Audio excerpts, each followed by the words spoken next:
Because Souls-like is not a genre at all, to be honest. It's a mix of aesthetics and mechanics the player expects when playing a certain type of action RPG. And I can say that the hardest thing to achieve, that is also what we are really taking care of, is making the player feel satisfied while playing the game. Hello Maskless One. In this video we will dive deeper into the creative process that took place to concept our game. Today we will be focusing on the research behind each character and asset and share with you our creative vision. Mi chiamo Fabio Rodriguez e sono il lead concept artist di Enotria The Last Song. Per creare un personaggio ci sono un po' di step da seguire. Prima partiamo sempre da una base di ricerca storica, che è la base fondamentale da cui partiamo per fare ogni character del gioco. E poi c'è una piccola fase iniziale di sketch, dove il nostro team mette giù varie esplorazioni con vari metodi, shape dei vari character, proprio per dare l'impronta iniziale di quello che dovrebbe essere. E poi si passa alla parte un po' meno divertente, che è la parte tecnica, e diventa un processo iterativo per cui continuiamo a comunicare all'interno del team. Alla fine facciamo le viste ortografiche del character per il dipartimento di 3D che si occupa effettivamente di modellarlo e metterlo in gioco. All'interno del gioco abbiamo vari tipi di personaggi che possono essere i non playable character, per i vari mob, i boss e anche il main character. E ci chiediamo sempre chi è questo character, cosa fa all'interno del mondo di Enotria, perché l'environment ha un ruolo cruciale nello sviluppo del character stesso, dove si trova all'interno del mondo di Enotria. No spoiler, non dico le varie zone di Enotria, però si basa tutto su questo. E in base a queste domande poi andiamo a legarci al world building e ci confrontiamo sempre in team per arrivare a avere le peculiarità migliori, diciamo, del character e tirarle fuori. L'ispirazione parte comunque sempre da una ricerca, senza la quale non facciamo assolutamente niente. Del mio background personale parte ovviamente dalla storia dell'arte italiana, però anche noi cerchiamo, ovviamente siamo tutti fan dei Souls, però cerchiamo sempre di metterci del nostro background personale, della nostra libreria visiva. Per esempio noi siamo fan di Berserk, da cui anche Miyazaki alla fine trae gran parte del suo immaginario, anche Tsutomu Niei e Hayashida che ha fatto Dorohedoro, ma sì, manga in questo caso. Per bilanciare il folklore del personaggio cerchiamo sempre di tenere una base circa 60-70% di folklore, in modo da renderlo riconoscibile e fruibile al giocatore. E diciamo che appunto questo 40-30% che rimane noi cerchiamo di metterci le nostre influenze personali e quello che lo fa diventare veramente un character Souls-like. Ciao, sono Francesco e sono lead technical animator. Il mocap è una tecnologia che ci permette di registrare i movimenti dell'attore e questi movimenti vengono poi tradotti in computer grafica. Abbiamo scelto il mocap per diversi motivi. In primo luogo perché ci ha dato la possibilità di diversificare dai soliti standard di animazione che hanno questi tipi di giochi e creare delle azioni, delle combo, degli attacchi unici. In secondo luogo perché l'idea del gioco appunto si basa sulla teatralità e qual è il modo migliore di rappresentarlo se non appunto recitare i combattimenti e le scene di cui avevamo bisogno. Diciamo che l'utilizzo del mocap ci ha permesso di velocizzare i processi di creazione dell'animazione, partendo dalla fase di prototipazione fino ai test in game. Questo ci ha dato la possibilità di velocizzare tutta la fase appunto di produzione e quindi riuscire a testare nel modo migliore e a caratterizzare i nostri personaggi in modo da dare al player un'esperienza unica.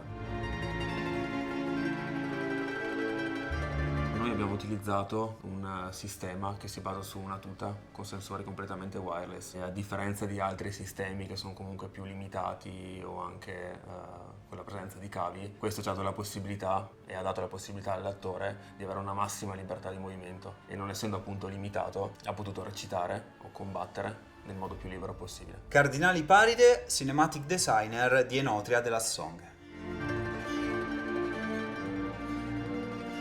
Allora, l'acquisizione mockup richiede l'utilizzo di una tuta specifica che in questo caso per quanto riguarda la nostra produzione si è utilizzata la X-Sense. Questa tuta, che è munita di determinati sensori, si occupa praticamente di registrare tutti i movimenti dell'attore che poi vengono importati nei software fatti apposta per poter poi dare nel gioco l'animazione ai personaggi.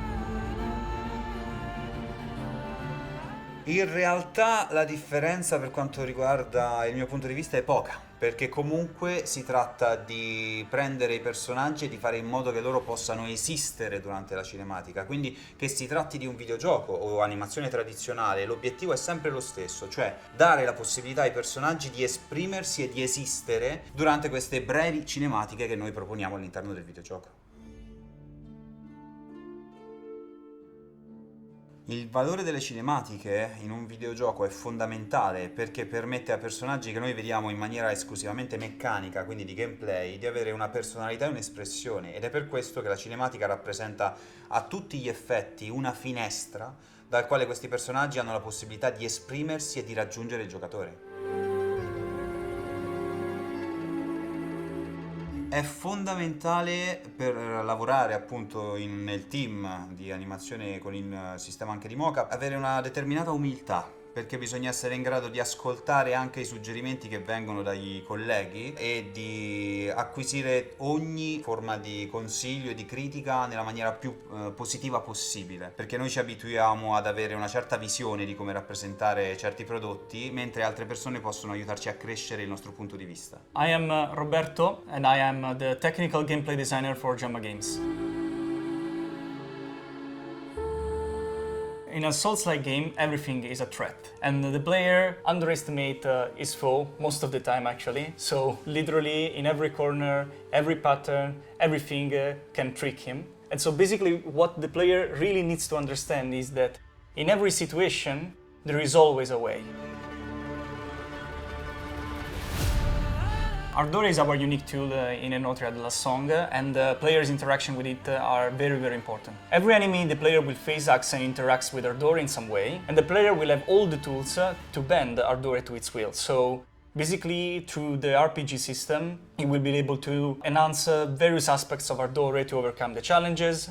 And though this is not a requirement for finish the game, good players will understand really, really soon that the proper usage of Ardore will really help them to master the game.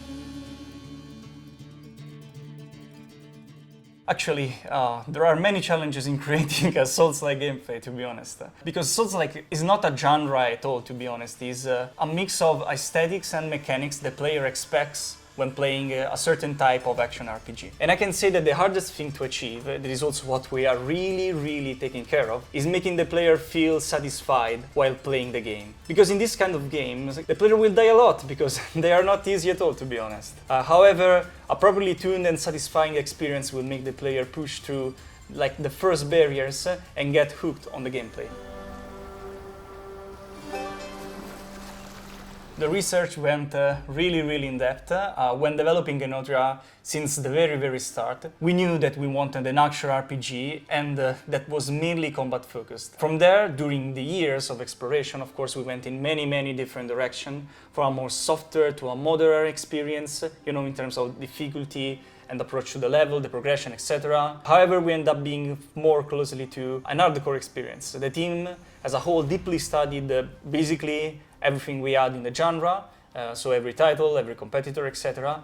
And we didn't limit ourselves to like the single mechanic, but we actually investigated and spent a really long time in understanding why this mechanic even exists in the game. What was the reason on that mechanic that even exists, while deeply going into every micro thing that this thing can do and how it can enhance our gameplay. At a certain point we were really analyzing like frame by frame everything we've seen. I'm Edmondo and I'm a level designer here in Jamma Games. What we do here in Jamma as level designers is shaping the skeleton of the gameplay of game levels. Since the blockout stage, we focus on creating compelling layouts that can accomplish the goals defined in the creative brief for each level. Once satisfied with the result, we start combining our efforts with the combat designers to devise encounters that can highlight combat mechanics, as well as offer some insight into the lore of Enotria. One of the pillars of Enotria's level design is to recreate a fantasized version of the Italian landscapes. To achieve that, we constantly research interesting architecture and memorable locations, monuments, and landmarks that Italy has to offer, and we had a lot to choose from. We then take the fruits of our research and adapt these locations to the needs of a typical Souls-like level, such as interconnecting areas and hostile combat segments. If you want to experience an amazing journey in a fantastical version of Italy, Enotria The Last Song is the game for you.